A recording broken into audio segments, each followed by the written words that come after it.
বৈষম্য বিরোধী ছাত্র আন্দোলনে আজকে আমরা যেটি দেখেছি, এই যে আন্দোলনের গণহত্যার সাথে যারা জড়িত রয়েছে, শেখ হাসিনা সহ যারা এই গণহত্যার সাথে সরাসরি জড়িত কিংবা ইন্ধনদাতা কিংবা আদেশদাতা, তাদের বিরুদ্ধে খুব দ্রুত যে ব্যবস্থা নেওয়ার বিষয়টি এবং আইনগত যে ব্যবস্থা, এবং ইতিমধ্যে শেখ হাসিনা সহ 7 জনের বিরুদ্ধে মামলা হয়েছে।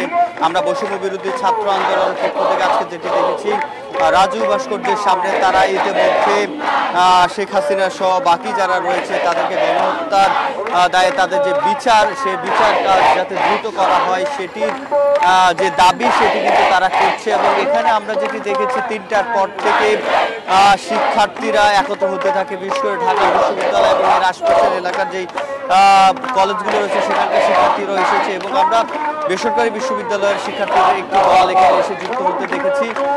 এবং এই মুহূর্তে তারা তাদের যে স্লোগানে, সেই স্লোগানে বারবার একই কথা বলছে যে যাতে যারা এই গণহত্যার সাথে জড়িত তাদের যাতে দ্রুত বিচার করা হয়। এবং এদের মধ্যে আপনারা জানেন যে তারা 4 দফা দাবি দিয়েছে বৈষম্য বিরোধী ছাত্র আন্দোলনে। এবং এই বৈষম্য বিরোধী ছাত্র আন্দোলনের ব্যানারে দেশ জুড়ে যে রেজিডেন্স উইক বলা হয়, সেটি সপ্তাহব্যাপী এই কর্মসূচি চলমান থাকবে। অর্থাৎ এই কর্মসূচির আওতায় আজকে থেকে যে সকল স্থানে বৈষম্য বিরোধী ছাত্র আন্দোলনের সময় শহীদ হয়েছেন যারা, সেসব জায়গায় রোড মার্চ কর্মসূচি তারা পালন করবে।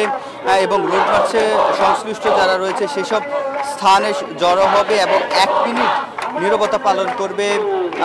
এই রেজিডেন্স উইকস যে কর্মসূচিটি তারা নতুন করে ঘোষণা দিয়েছে সেটির আওতায়। এবং এরপরে তাদের যে দাবিগুলো, 4টি দাবি, সেই দাবিগুলো যদি বলি, প্রথমত হচ্ছে যে ফ্যাসিবাদ যে কাঠামো রয়েছে সেখান থেকে হাসিনা এবং তার দলে যে হত্যাযজ্ঞ চালিয়েছে সেখানে দ্রুত বিচার নিশ্চিত করতে হবে এবং তার জন্য বিশেষ যে ট্রাইব্যুনাল সেটি গঠন করার কথা তারা প্রথম যে দাবি, সেই দাবিতে বলেছে। দ্বিতীয় দাবিতে তারা বলেছে সংখ্যালঘুদের উপর আওয়ামী লীগ ও এর সহযোগী মহাজোটের যে শরিক দলগুলো রয়েছে তাদের যে হত্যা, ডাকাতি কিংবা লুণ্ঠনের মাধ্যমে যে গণ অভ্যুত্থানকে বিতর্কিত করার যে একটা প্রচেষ্টা, তারা যেটি বলছে বৈষম্য বিরোধী আন্দোলন, এটিকে বিতর্কিত করার জন্য যারা প্রচার চালাচ্ছে এবং তাদেরকে বিচারের আওতায় আনতে হবে এবং সংখ্যালঘুদের ন্যায্য দাবি মেনে নিতে হবে। এটি হচ্ছে বৈষম্য বিরোধী ছাত্র আন্দোলনে নতুন করে যে 4টি দাবি দিয়েছে সেই দাবির দ্বিতীয় দাবি। এবং তৃতীয় দাবি, প্রশাসন ও বিচার বিভাগে যারা ছাত্র জনতা অভ্যুত্থানে হামলা মামলা কিংবা হত্যাযজ্ঞের বৈধতা দিয়েছে এবং এই ব্যবস্থায় যারা বারংবার কায়েমের চেষ্টা করছে, এখন পর্যন্ত তাদের দ্রুততম সময়ের মধ্যে অপসারণ ও সে সরকারের যে নিয়োগ রয়েছে যারা এটির সাথে যুক্ত রয়েছে তাদের নিয়োগ বাতিল করে তাদেরকে বিচারের যে আওতায় সেটি আনার জন্য তারা বলছে। এবং আমরা এখন যেটি দেখছি, তারা এখান থেকে যে অবস্থান কর্মসূচি ছিল সেটি এখান থেকে তারা মিছিল নিয়ে সামনের দিকে এগিয়ে যাবে এবং আমরা সেটি দেখছি। এবং 4টি দাবির কথা, চতুর্থ যে দাবিটি রয়েছে সেটি প্রশাসন ও বিচার বিভাগে যারা এতদিন বৈষম্যের শিকার হয়েছে তাদের জন্য দ্রুততম সময়ে যে সুযোগের সমতা সেটি নিশ্চিত করতে হবে।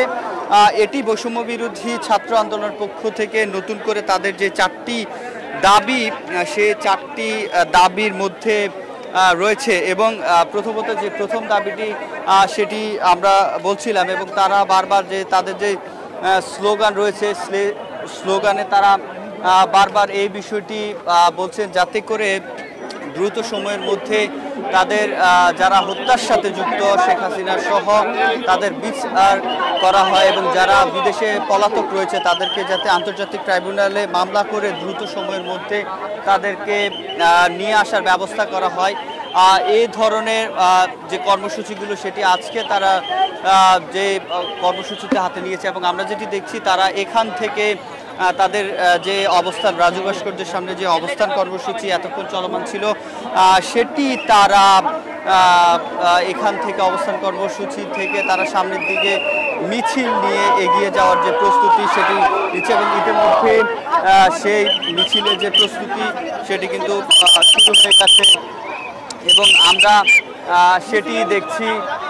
মিছিল সামনের দিকে এগিয়ে যাচ্ছে, একেবারে বলা যায় যে রাজু ভাস্কর্য থেকে তাদের যে মিছিল, সেই মিছিলটিকে বলা যায় যে শাহবাগমুখী, এবং তাদের মিছিলটি শাহবাগের দিকে মুখ করে এখন শিক্ষার্থীরা আবার দাঁড়িয়েছে। এবং শিক্ষার্থীদের এই যে আন্দোলন, সেটি আমরা যেটি দেখেছি শিক্ষার্থী জনতার গণ আন্দোলনের মুখে, গণ অভ্যুত্থানের মুখে গত 5 আগস্ট যে স্বৈরাচার শেখ হাসিনা সরকার সে পালিয়ে যেতে বাধ্য হয়, এবং তারপরে আমরা তার সাথে যারা যুক্ত ছিল তাদেরকে আমরা দেখেছি তারা পদত্যাগ করেছে অনেকে, এবং এর মধ্যে তাদের যে প্রধান বিচারপতি সহ আমরা যেটি দেখেছি অনেক অনেক আইনজীবী তারা পদত্যাগ করেছে। এবং এই যে অন্যান্য আজকে যেটি গভর্নর হাসনাত আবদুল্লাহ তিনি একটি কথা বলেছেন যে একেবারে নির্বাচন কমিশন থেকে শুরু করে যে কমিশনগুলো রয়েছে সেই কমিশন থেকে যারা প্রধান রয়েছে তাদেরকে দ্রুত পদত্যাগ করতে হবে, আজকের মধ্যে পদত্যাগ করতে হবে, এবং পদত্যাগ করে যোগ্য যে ব্যক্তি তাকে নিয়োগ দিতে হবে। এবং আমরা তাদের যে মিছিল সেটি দেখছি প্রস্তুতি নিয়ে তারা সামনের দিকে এগিয়ে যাবে, এবং শিক্ষার্থীদের যে সে আন্দোলন কিন্তু চলমান রয়েছে, এবং ছাত্র আন্দোলনের ব্যানারে আজকে গণহত্যার বিচার দ্রুত করার যে দাবি সেটিতে আবারও উত্তাল রাজপথ, আবার উত্তাল শাহবাগ, আবার উত্তাল ঢাকা বিশ্ববিদ্যালয় এবং আশপাশের এলাকা। এবং শিক্ষার্থীরা যেটি বলছে যতক্ষণ পর্যন্ত না এই বিচার কাজ শেষ হচ্ছে এবং যতক্ষণ পর্যন্ত এই বিচার কাজ হচ্ছে না ততক্ষণ পর্যন্ত তাদের যে দাবিগুলো রয়েছে সেগুলো এবং তাদের যে মিছিল স্লোগান এবং তাদের যে অবস্থান সেটি কিন্তু চালাতে থাকবে বলেও তারা জানাচ্ছে। এবং একই কথা বলছে যে তাদের দাবি দ্রুত মেনে নেওয়া হয়।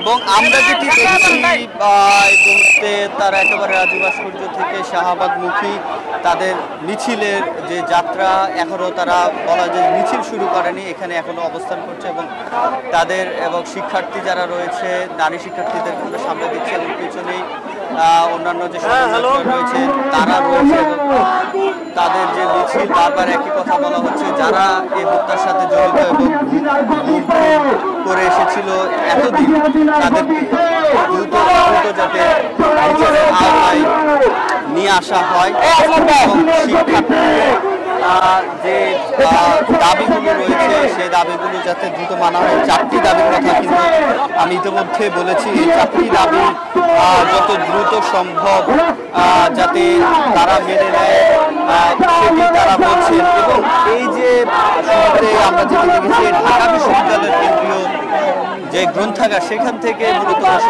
ছাত্র আন্দোলনের কোটা সংস্কারের যে দাবি সেটি এবং সেখানকার যে আন্দোলন সেটি কিন্তু এখান থেকে শুরু হয়। তারপরে রাজু ভাস্কর্য কিংবা হলপাড়া উত্তাল হয়ে ওঠে, শিক্ষার্থীদের যে পদচারণা তাদের মিছিলে স্লোগানে মুখরিত হয়ে উঠেছিল। পুরো উত্তাল যে বলা যায় আমরা যেটি দেখেছি উত্তাল হয়ে ওঠার পরে মূলত আগস্টের 5 তারিখে বলা যায় যে তাদের যে প্রাথমিকতা সেটি আসে এবং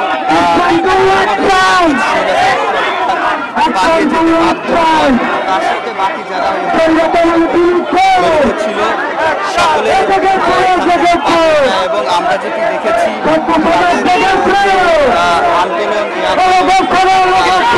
আন্দোলন চলমান থাকবে, চলতেই থাকবে। এই আন্দোলন যে বৈষম্য দূর করা যাচ্ছে না তারা হচ্ছে একেবারে বন্ধের অন্তে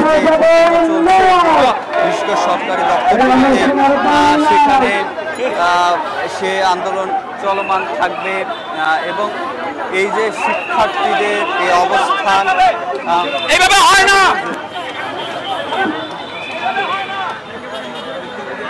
এবং শিক্ষার্থীদের যে অবস্থান, তারা তাদের অবস্থানে এখন পর্যন্ত অনড় রয়েছে যতক্ষণ পর্যন্ত না এই বৈষম্য দূর হচ্ছে। এবং যারা এখন পর্যন্ত পদত্যাগ করেনি, বিশেষ করে নির্বাচন কমিশন সিসি সহ যে দপ্তরগুলো রয়েছে, তাদের পদত্যাগের যে দাবি সেটি কিন্তু আমরা দেখেছি। এবং শিক্ষার্থীদের যে একটি অবস্থান, সেটি এখন পর্যন্ত রাজভাস্কর্য কিন্তু শিক্ষার্থীদের সংখ্যা আরও বাড়ছে এবং শিক্ষার্থীদের সাথে অন্যান্য পেশার যারা তারাও যুক্ত হচ্ছে। এবং আমরা যেটি দেখছি এখন পর্যন্ত তাদের স্লোগান সেটি, এবং তারা এই মিছিল নিয়ে সামনের দিকে এগিয়ে যাচ্ছে। এবং বিশেষ করে আমরা যখন ছাত্রদের সাথে যারা এই সম্মেলন করেছে তাদের সাথে কথা বলেছি, তারা বলছে যে তারা যে বৈষম্যের বিরুদ্ধে দাঁড়িয়েছে এবং বৈষম্য বিরোধী যেহেতু ছাত্র আন্দোলন, সেক্ষেত্রে এই বৈষম্য যতক্ষণ পর্যন্ত প্রত্যেকটি দপ্তর থেকে দূর হচ্ছে ততক্ষণ পর্যন্ত এই আন্দোলন তারা চালিয়ে যাবে। এবং আমরা এখানকার যারা সমন্বয় করেছে তারা যেটি বলছে, শুধুমাত্র আইন বিভাগ না, একেবারে দেশের প্রত্যেকটি কাঠামোতে যেহেতু সরকারের লোকজন তারা নিয়োগকে, আমরা দেখেছি স্বাস্থ্য খাতেও অনেক করে কোনো নিয়োগ কিংবা পদোন্নতি হয়নি, তাদেরকে পরে পদোন্নতি নিচে বৈষম্যগুলো প্রত্যেকটি দপ্তরে চলমান রয়েছে। এবং এই চলমান যে বৈষম্য, সেই বৈষম্য যাতে দূর করা যায় এবং সমাজে বৈষম্যবিহীন একটি সমাজ গড়া যায়, সে লক্ষ্যে বৈষম্য বিরোধী যে দাবিগুলো সেটি জানাচ্ছে। এবং আমরা যেটি দেখেছি, আজকে একজন নিহতের স্বজন বাদী হয়ে একটি মামলা করেছে শেখ হাসিনা, এবং শেখ হাসিনা সহ 7 জনের বিরুদ্ধে হত্যা মামলা করা হয়েছে ঢাকা আদালতে। এবং এই আবু সাইদ একজন দোকানি বলা যায়, মুদি দোকানি, তিনি মোহাম্মদপুরে পুলিশের বিরুদ্ধে মারা গেছেন বলে যারা মামলা করেছে তাদের দাবি। এবং ঢাকার যে আদালত, ঢাকার আদালত সেটি আমলে নিয়ে তদন্ত করার জন্য ইতিমধ্যে বলেছে। এবং যারা এই যে হত্যাকাণ্ড কিংবা গণহত্যার সাথে বাকি যারা জড়িত সকলকে বিচারের আওতায় যাতে আনা হয় সেই বিষয়ে কিন্তু তারা বারবার বলছেন। এবং এখানকার যারা রয়েছেন তাদেরকে এই কথাটি বারবার বলা হচ্ছে। এবং বৈষম্য বলছে যতক্ষণ পর্যন্ত না এই বৈষম্য চলবে এবং যতক্ষণ পর্যন্ত না এই অন্তর্বর্তী সরকার গঠন করা হয়েছে, ইতিমধ্যে আজকে অন্তর্বর্তী সরকারের যে প্রধান উপদেষ্টা তিনি কথা বলেছেন। এবং আমরা শিক্ষার্থীদের যে নতুন করে